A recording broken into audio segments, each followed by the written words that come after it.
Here's a neat little Math Olympiad question that looks simple, but can trap you up if you rush. We're asked, 1 over a plus 1 over b is equal to 1 over 13, and we need to find what a plus b equals. Let's solve it step by step. First, take the left side. We can rewrite this by combining the fractions. 1 over a plus 1 over b is equal to a plus b over ab. So the equation becomes a plus b over ab equals 1 over 13. Next, cross-multiply on both sides, and we get 13 times open bracket, a plus b, close bracket, equals ab. This can be expanded as 13a plus 13b equals ab. Now let's rearrange it like this.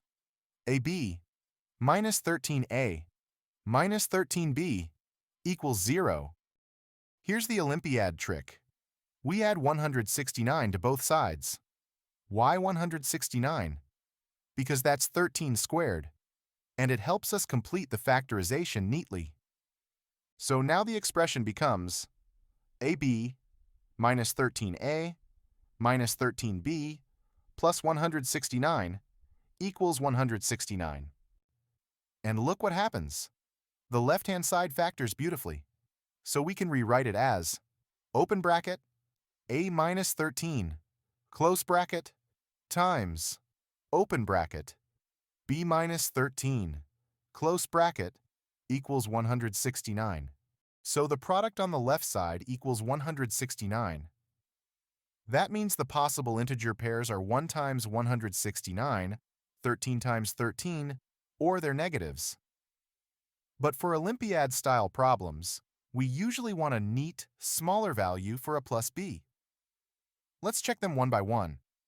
First, if a minus 13 equals 1 and b minus 13 equals 169, then a equals 14 and b equals 182.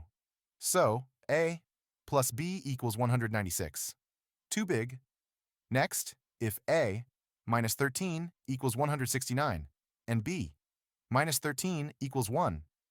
Again, a plus b equals 196. Same result. Lastly, if a minus 13 equals 13 and b minus 13 equals 13, then a equals b equals 26. So, a plus b equals 52. Perfect. That's the neat answer. So the trick was spotting that clever factorization. Instead of getting lost in messy algebra, just complete the rectangle with plus 169, and the answer falls right out. A plus b equals 52. That's why in Olympiads, the clean and elegant path usually hides in plain sight. And if you had fun learning this, hit that like button and subscribe to the channel for more cool reasoning and math tricks. Thank you for watching.